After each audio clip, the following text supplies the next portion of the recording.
What's up everybody, this is Master Ian Gamer. The second season of Overwatch 2 is almost here, so in today's video, I wanted to talk a little bit about some of my hopes and fears for this upcoming new season. From the new content that I'm super eager for us all to finally get our hands on, to some rather disappointing things we can already see on the horizon, there's quite a bit to talk about when it comes to Season 2. And to start off today's video, first, let's talk about the positives, the hopes. First and foremost, of course, being the brand new tank hero, Ramattra. Ramattra as a hero in Overwatch looks awesome. I cannot wait to get to play Ramattra. For those of you who know me, I am a big fan of Omnic characters and also a big fan of tank heroes, so Ramattra is basically the perfect fit for me. From what we've seen thus far of his abilities, he does seem to have a pretty cool looking kit as well, certainly a very complex kit with his whole tempo tank design philosophy where he switches from his Omnic form where he has the staff and barrier to his Nemesis form where he's got his big robo gorilla arms that he can punch and block with, and I'm very eager to get to play around with him and see just how he feels as a hero with these two distinct forms. But as much as I'm looking forward to the gameplay side of Ramattra, I'm also super eager to learn more about his story and character side, because he's obviously a character who's very central to the overarching story of Overwatch 2, what with the Omnic crisis and Null Sector and everything, so I'm expecting to get some really intriguing voice lines at the very least from the character in-game, as well as some additional story content revolving around him. Heck, we've already gotten the short story just recently talking a bit about Null Sector's origins, so I'm super duper eager to learn more about this character and what all is going on with him. I will mention that it is disappointing that it sounds like he'll once again be behind a paywall where you either have to spend the 10 USD for the battle pass in order to instantly unlock him, or otherwise play through a significant portion of the pass on the free track. But for this portion of the video, I am trying to just focus on the positives, so I will say I am 100% hyped for Ramattra and cannot wait to get my hands on him. And similar to Ramattra, the next big thing that's got me hyped for Season 2 is the new Map Shambali Monastery.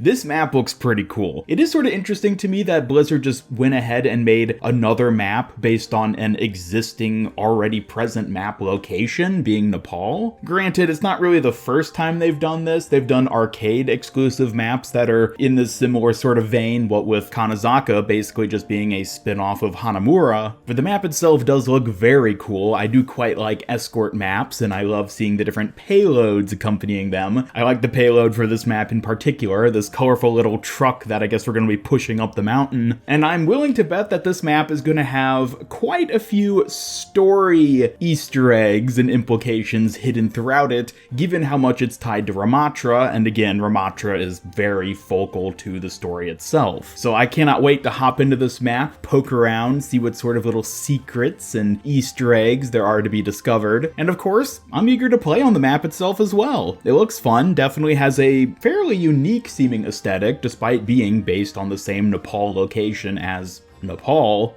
so hopefully it does indeed turn out to be yet another fantastic map addition. The next thing I'm mega hyped for is, of course, the skins. From what Blizzard has shown off thus far for the skins and other cosmetics in Season 2, I have to say I'm actually quite impressed. Now personally, I'm not the biggest fan of Greek mythology as like a theme and aesthetic. I think it's pretty cool, it's just not one that I really care for that much, but despite that, I have to say a lot of these skins look pretty good. Poseidon Ramattra, Hades Farah, and of course the mythic Zeus Junker Queen skin are all really phenomenal skins in my opinion. And perhaps best of all in that regard, all three of these skins have already been confirmed to be in the Battle Pass, which means once you purchase the Battle Pass, all you gotta do is play the game and you'll get them all without having to purchase them for ridiculous prices in the Overwatch shop. Unfortunately, the same probably can't be said for most of these other cool skins we see in the trailer. But hey, for me, I'm glad I'll be able to get these three at least just through the Battle Pass, and I'll probably end up picking up a couple of these other skins as well, because again, they all look phenomenal. Even the non-mythology skins are really good. I've already talked a bit previously about how much I love this Botany Ana skin they've shown off. Ooh, I cannot wait to get my hands on this. And if I'm being totally honest, I don't think there's a single skin in this Season 2 trailer that I would say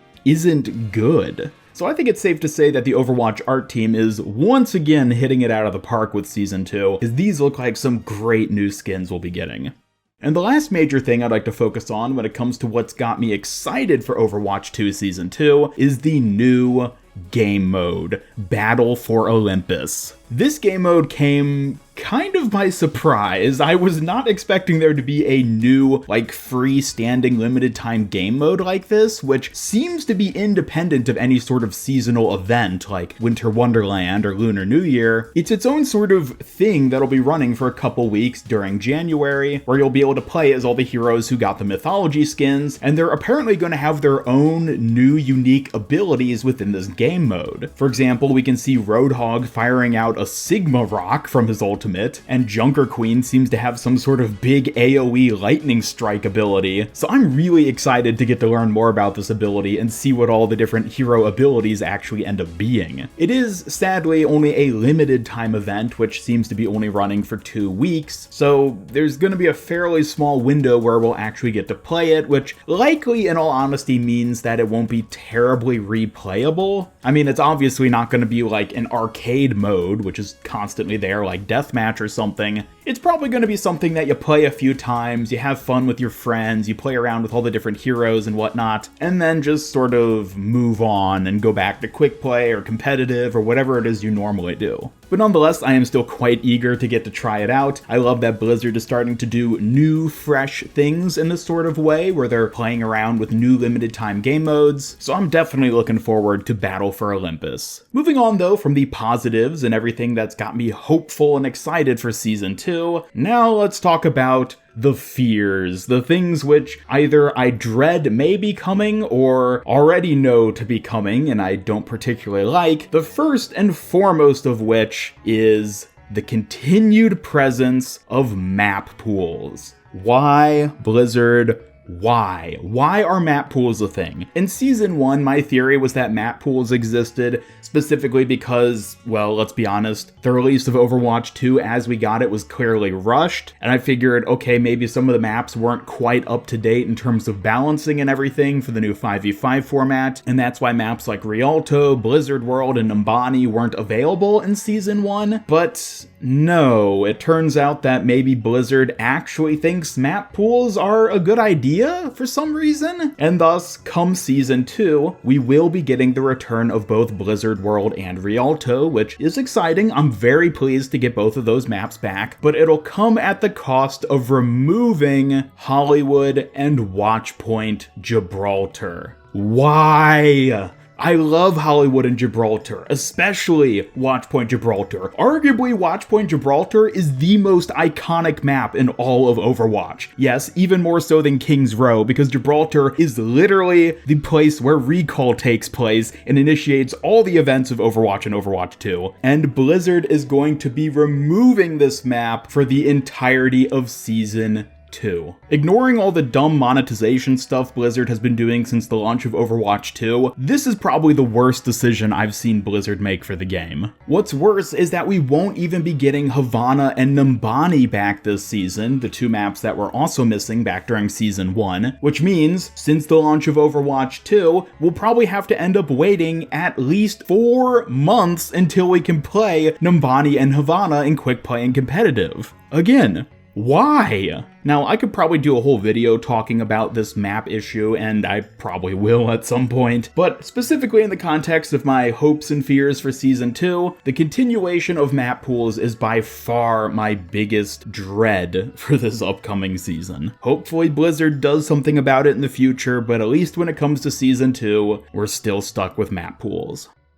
Anyways, getting on to some other fears of mine for Season 2, next up we have Hero Balance. Now, Hero Balance is something which I personally don't tend to fixate on too much. I typically leave that for the people who play more competitive and care much more about game balance. But I will admit, in Season 1, we saw some pretty troubling game balance. From heroes like Zarya being incredibly powerful in the first half of the season, to Sojourn just being frustratingly powerful throughout throughout the entire 2 months of it. Needless to say, I'm a little worried to see what'll happen in Season 2. Sure, we already know that Sojourn is getting nerfed, Doomfist is getting buffed, there'll be changes to Bastion, Junker Queen, and other heroes who need changes. But if I'm being honest, I don't know if I'm convinced that whatever changes we end up getting will steer the game into a better balanced direction. What if it just turns out that Doomfist is now OP and Sojourn is just trash tier? That's as bad as the previous version we had in Season 1. And look, I know it's silly to get all worried about game balance when we don't know anything about the actual balance changes or the numbers or any of the buffs or nerfs we'll be getting yet this season, but I'll be honest, I don't have the greatest amount of faith in Blizzard's balance team at the moment. We'll see. Maybe it's all a bunch of nothing, maybe it turns out to be perfectly balanced in Season 2, every hero is equally viable in every situation, just as everyone always dreams it will be. But to be honest, I'm just sort of sitting here right now thinking, alright, who's gonna be the next hero everybody starts complaining about? Again, there's not a whole ton to say about it at the moment, since we just have to wait and see what the upcoming changes actually end up being, but I will say I'm a bit wary of whatever might end up happening, especially when you have a new hero coming in, a character like Ramattra who's as complex and on paper looks tremendously overpowered. Yeah, we'll have to wait and see how things play out. For Ramattra specifically, I'm not necessarily convinced he's going to be OP.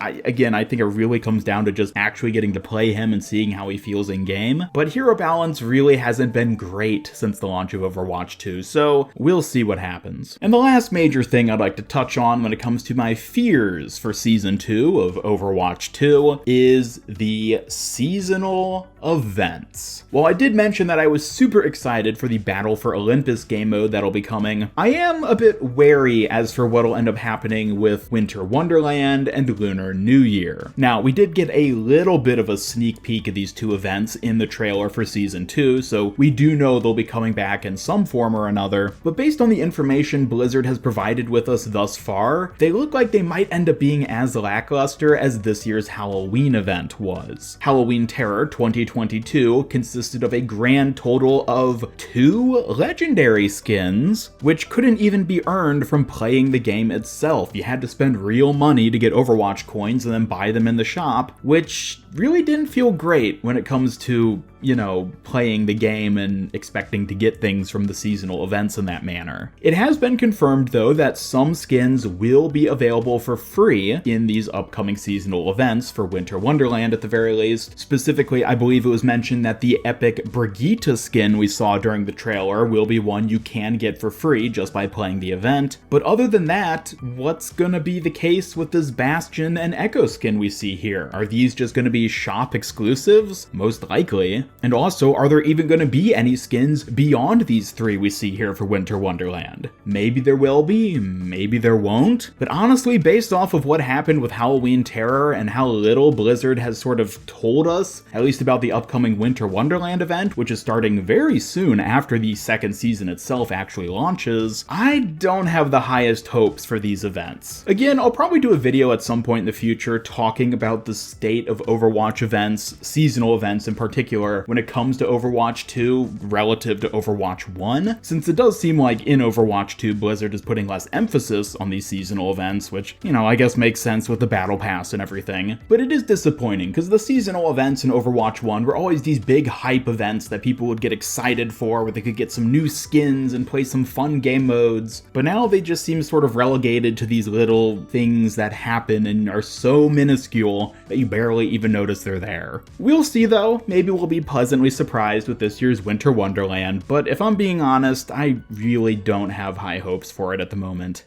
And that does it for my hopes and fears for Overwatch 2 Season 2. Thank you all so much for watching. Definitely let me know your thoughts on all this in the comments down below. Is there anything you're super excited to see in the second season of Overwatch 2? Or maybe there's some things which you're kinda dreading. Either way, be sure to leave a like if you enjoyed this video and subscribe, follow me on Twitter, hit up that bell icon, and come join my Discord server to hang out and never miss any of my future Overwatch 2 news and content. And special thanks to my YouTube channel members who help make these videos possible. If you'd like to join them to earn some cool rewards, then just hit that join button down below. And otherwise, this is Master Ian Gamer signing off, and until next time, have a great day.